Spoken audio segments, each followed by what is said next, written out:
Me and my wife have been married 35 years and I never let her look in the safe. But last week when I went to market, she looked in the safe, and when I got back, Jethro, she said, I've looked in the safe. I said, I told you not to look in there. She says, there's £40,000 in there in cash and 3 eggs. She said, what's the eggs doing? I said, well, I'll be honest. I said, every time I've shagged somebody else's wife, I put an egg in the safe. She said, well, that's not bad in 35 years, is it? I said, no, but when I get a dozen, I sell them, and that's where the money comes.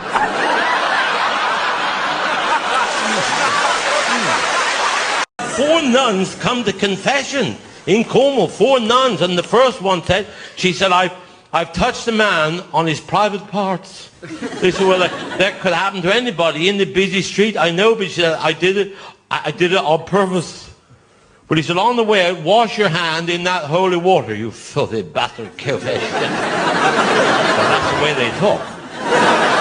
So the second one came in, she said, I've touched a man's private parts with both hands. He said, well, it could have been an accident. She said, no accident. I've done it purposely. He said, well, wash both your hands in the holy water when you go out. Well, the fourth one said to the third one, can I go in front of you?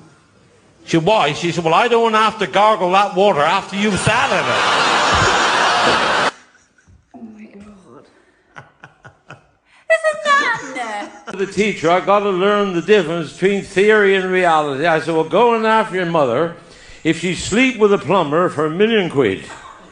He come back and said, mother said, yes, she would sleep with a plumber for £1,000,000. I said, well, there you go. Now go and ask your sister if she'd sleep with a plumber for £1,000,000. He come back, she said she would as well. I said, there you go. That's the difference between theory and reality. In theory, we're sitting on £2,000,000.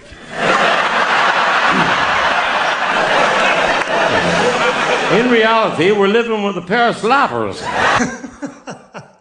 I went in and seen the woman doctor. She said, Jethro, she said, you've got to stop masturbating. I said, why? She said, because I'm trying to examine you. For 7 years, I've suffered with headache. I woke up with headache, and I've gone to bed with headache, and after 7 years, you can't take any more. And I went and seen the doctor last week. I said, I can't stand these headaches anymore. He said, well, Jethro, we've tried every medication possible. He said, the only thing we haven't tried is castration. Well, I didn't really want that because they've hung around for years, you know. I said, well, I can't stand the headaches. I said, cut them off. So he cut them off. I said, I'll take them home for the dog. Well, I walked down the street and the headache completely gone. And after 7 years with a headache, you can't believe how good I felt. I thought I'm going to have a new suit. And I went in the tailor shop. I said, I want a new suit. And I want the best suit in the shop. He said, you'll be a 44 chest. I said, how do you know? He said, that's my job. I'm a tailor. I can tell just by looking. Christ, I said, you good? He said, you'll be a 36 waist and a 30 inside leg. You're not tall. Christ, he bloody good. He said, you want a new pair of pants? You'll be a 34. I said, ha ha. You've overshot the runway, smartass. I said, I'm a 32. He said, no, you're 34. I said, I'm telling you, I'm a bloody 32. He said, you listen to me. If you wear a 32 pants, it'll pinch your balls that tight, it'll give you a headache. Last week, I went in a brothel.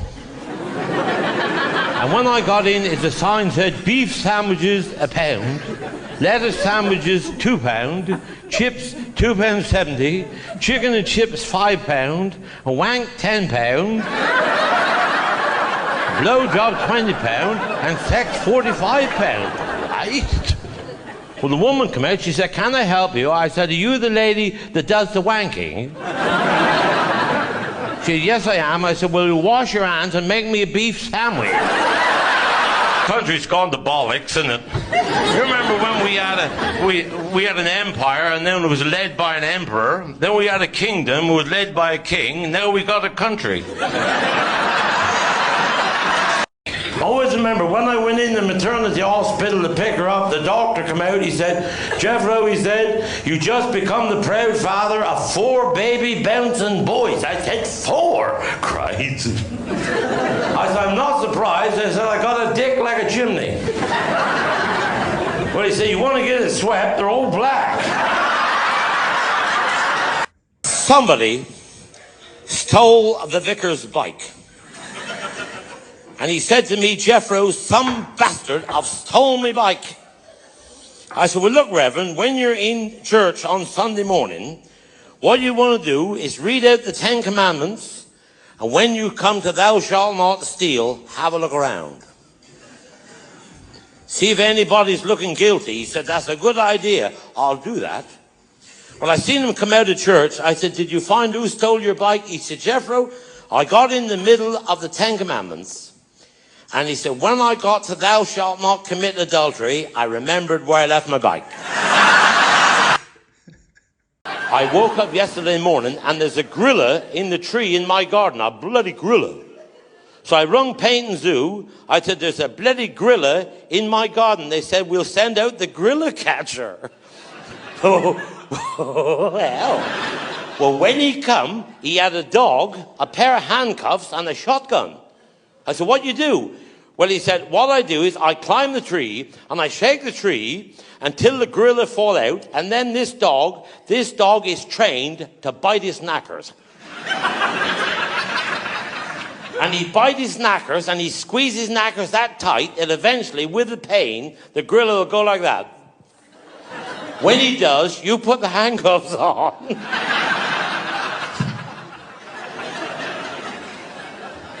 I said, you're going to shake the bugger out of the tree, and that bloody thing with them great teeth is going to bite his knackers? Shit. I said, what's the shotgun for? He said, if I fall out the tree, shoot the dog. Last Sunday morning I was in church, and there was a very elderly couple in front of me. They really were very, very, very old. And in the middle of the sermon, this dear old lady, bless her heart, she was gorgeous. She whispered in her husband's ear, she said, I've just very, very, very, very quietly broken wind. She said, what do you think I should do? And he said, put a new battery in your hearing aid. I got home last night and there was a man in the bed with my wife. And I got very, very jealous. I went down and got the shotgun. And I came in the bedroom and this man got out of the bed. And I aimed both barrels straight at his bollocks. Oh, please, Jethro, he cried. Please. He said, give me a chance. I said, well, just swing them a little bit.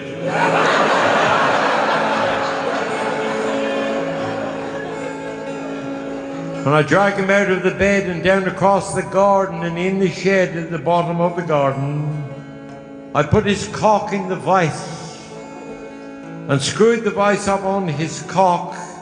Then I got out the handsaw. Jethro, he said, you're not going to cut my cock off. No.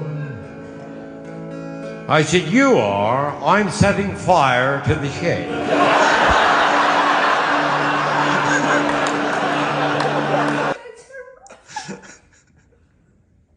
I said, I think my wife is deaf. He said, well, how deaf is she?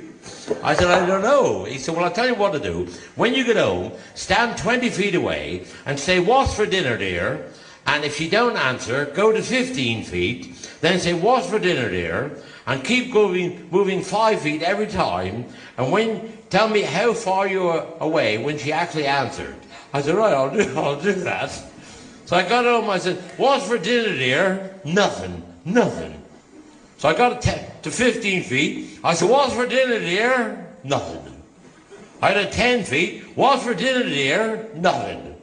I got to 5 feet. I said, what's for dinner, dear? She said, I've told you 4 bloody times, chicken. You got that faster than me. I didn't get that straight away. It's because you're a man.